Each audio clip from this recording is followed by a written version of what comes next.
E não é por falta de orçamento, né? Porque não foi priorizado, né? O Tarcísio escolheu priorizar outras áreas que não a segurança pública em termos de orçamento. E não de orçamento só de salário, mas também de estrutura, né? Tem muito caso de colete vencido, de equipamentos obsoletos, já a gente apanhando para o crime em armamento, em tecnologia, inteligência, né? Eu, inclusive, tenho um recurso que eu encaminhei para a Polícia Científica.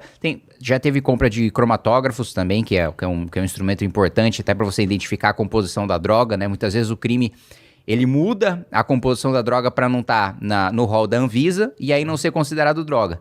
Então, você apreende lá 500 quilos de alguma coisa que não é considerado droga, porque não tá, aquela composição química não está prevista, e aí você precisa do cromatógrafo justamente para você fazer aquela análise, passar para a Anvisa e nas próximas apreensões já ser considerado droga. Então tá faltando, tinha falta desse equipamento, encaminhei recursos para isso, da mesma maneira drones para fazer grandes operações policiais, fazer identificação até de corpos que estejam enterrados, falta, né, equipamento e tecnologia para um estado que deveria ser vanguarda nisso. Você tem na cidade de São Paulo, por exemplo, o Smart Sampa, né? O sistema que também sempre defendi, né? Que é brilhante, assim, acho que Fiquei bem impressionado, viu, Ki? É um dos maiores exemplos que a gente tem do bom uso de tecnologia para segurança pública. Mas é prefeitura, né? Prefeitura, isso que eu ia falar. Que usa inteligência artificial para reconhecer, né, a face do criminoso e aí, quando está com mandado de prisão expedido, você já prende. Isso deveria ser estendido para o Estado. Então, elogio ao Nunes, isso aí, Kim, já é um elogio ao Nunes ou não? Não, essa foi uma boa medida dele, né? Tenho algumas críticas à gestão do Ricardo Nunes, mas essa foi uma medida que eu, inclusive, quando queria disputar contra ele, né, nas últimas eleições em que meu partido não deixou, mas graças a Deus agora não tem nenhum partido que não me deixe fazer nada, que eu tenho meu próprio partido e agora disputo o cargo que nós quisermos, não tenho a menor dúvida de que a gente vai ocupar os maiores da República. Um dos pontos que eu colocava era esse, né? Ele já era prefeito e falou, olha, tem que implementar esse sistema, né? Na época ainda tinha alguma discussão, mas não é um estado policial, né? Você vai ter o seu rosto reconhecido. Eu falei, gente, é uma questão de segurança. Primeiro que já tem câmera, né? Nos monitorando na rua a todo tempo, né? Ter a inteligência artificial para reconhecer o rosto só vai proteger o cidadão. Isso é pacificado hoje, né? Isso todo mundo já aceita, todo mundo vê que funciona. Isso deveria ter no estado de São Paulo inteiro. No estado de São Paulo hoje tem o Muralha Paulista, né? Mas é para identificação de placa fria, de carro, de moto roubado, furtado, primeiro que hoje, né, o furto de carros e de motos já não é o principal crime, já foi o principal crime no estado de São Paulo, não é mais. E segundo que a identificação no estado todo, porque hoje, alguns municípios, por exemplo, São Caetano, tem esse sistema, igual tem a cidade de São Paulo.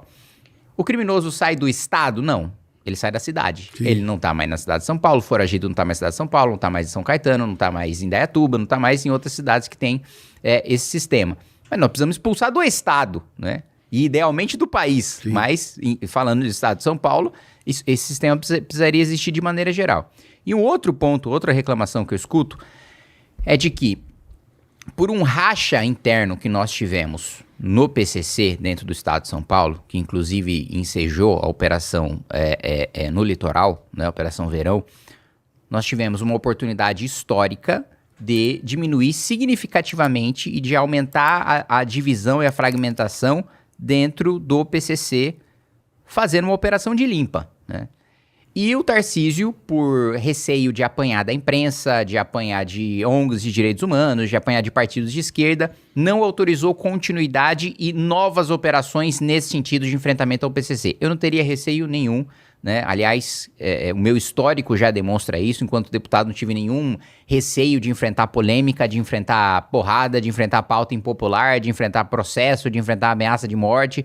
Nunca tive problema com isso e não teria, né, no governo do estado para autorizar essas operações. Então, de maneira geral, falando de segurança, eu colocaria esses dos principais problemas que hoje nós temos no estado, e aí tem vários outros que a gente poderia falar de educação também andando de lado, de contas públicas que a gente poderia ter mais capacidade de investimento, de velocidade de execução de obras de infraestrutura, que também é a menina dos olhos de ouro do Tarcísio, mas anda num ritmo menor do que ele próprio. Eu conheço, ele é um cara muito capaz na parte de infraestrutura. Ele é consultor da Câmara na infraestrutura, e quando eu fui relator do projeto de lei geral do licenciamento ambiental, ele era o principal ministro do governo que tratava sobre o assunto.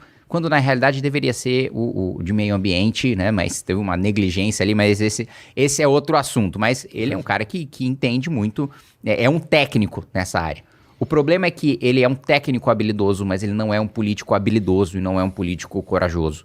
E é preciso ter uma habilidade política para você conduzir transformações no Estado, que o técnico você precisa se cercar dele, de pessoas que entendem profundamente de assuntos que você não vai ter a capacidade de entender, porque o governante precisa tratar de todas as áreas, mas é impossível que ele entenda de todas as áreas. Então você se cerca de pessoas melhores que você.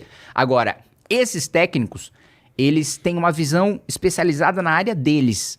A visão geral e a capacidade de conduzir essa técnica para se transformar em política pública é outra coisa. Perfeito. O que eu conto eventualmente em podcast uma história de uma matéria que eu fiz sobre furto de mala no aeroporto, dos aeroportos do Brasil.